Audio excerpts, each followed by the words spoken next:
આજે આપણે આપની સાથે એક અલૌકિક દિવ્ય અમૃત છાશ વિશે આપણે વાત કરવા જઈ રહ્યા છીએ. સૌથી પહેલા આપ બધાને અમારા નમસ્કાર, વંદન, જય ગુરુદેવ, જય માતાજી. તો આપણે આપણા જીવનને ચલાવવા માટે ભોજન કરીએ છીએ. એ શ્રેષ્ઠ કુદરતી છે. શરીર ચલાવવા માટે આપણે ભોજન કરવું જોઈએ. અને ભોજનના આપણા પ્રકાર છે. સવારે નાસ્તો કરી, બપોરે જમીએ અને સાંજે જમીએ. તો એમાં અલગ અલગ વ્યંજનોથી આપણે જમીએ છીએ. આપણે બધા સૌની રુચિ પ્રમાણે જમીએ છીએ. પણ આપણા ભોજનમાં એક વસ્તુ કોમન હોય છે, છાશ. એ છાશ વગર આપણું ભોજન પૂર્ણ ગણાતું નથી.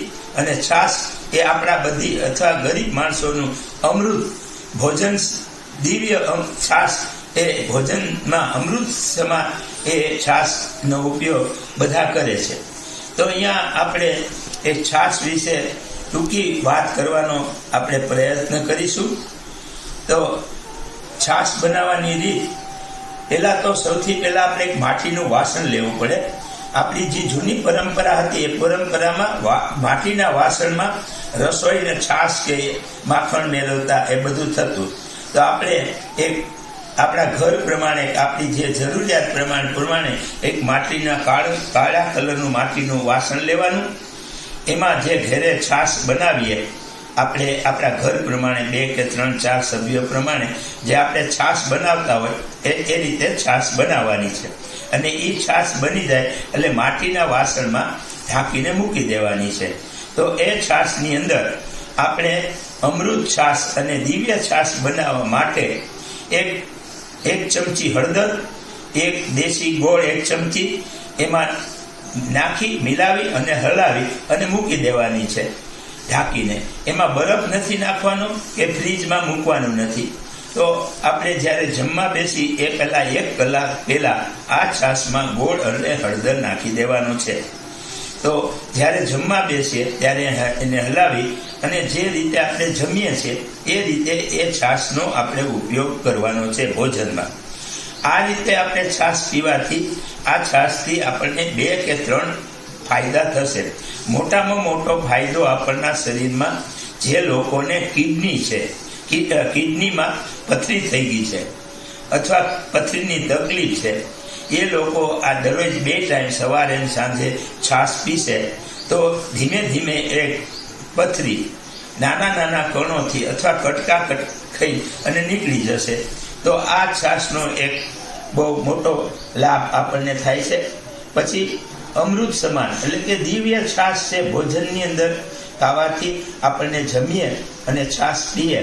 અને આ છાશ થોડી અલગ છે, જેમાં ગોળનો ટેસ્ટ આવે છે અને હળદરનો ટેસ્ટ આવે છે. તો હળદર છે રોગ પ્રતિકાર શક્તિ વધારે છે અને ગોળ છે એ અલૌકિક મીઠાશ અને કુદરતી પ્રકૃતિનો આપણે મીઠાશનો, એટલે હળદર અને ગોળ 2 નેચરલ ખોરાક છે અને શરીરને પૌષ્ટિક તત્વ. હળદરથી આપણા હાડકાં મજબૂત બને છે, કેલ્શિયમ મળે છે. આપણે ક્યારેય પણ જો એક્સિડન્ટ થાય ને ભાંગતૂટ થાય તો હળદર આપણને એ ઉપયોગ ત્યારે થાય છે. ગોળ છે એ મીઠાશનું પ્રતીક છે. તો આ રીતે આપણે આપણા ભોજનમાં આ દિવ્ય અમૃત છાશનો ઉપયોગ કરીશું. સરળ છે, સહેલું છે, એમાં કોઈ અઘરી વાત નથી. તો આપણા ઘરમાં સૌથી પહેલાં એક માટીનું વાસણ લેવાનું અને આ રીતે છાશ બનાવી ઘરે છાશ પીવાની છે. તો આ આપણી એક સરળ પદ્ધતિ પ્રમાણે આપણા શરીરને નિરોગી સ્વસ્થ બનાવવા માટેની એક આ સાદી પ્રક્રિયા છે. સાદો ખોરાકમાં ઉપયોગ છે અને છાશ વગર પૂર્ણ ભોજન થતું નથી એમ આપણે ઘણા કહીએ છીએ કે. તો આ જે સંદેશો છે, જે આ વિડીયામાં અમે એક નાની વાત આપને કરી છે, તો આપ અમલવારી કરવા પ્રયાસ કરજો. જેને પથરીની તકલીફ છે એ લોકો બંને ટાઈમ આ છાશ પીએ.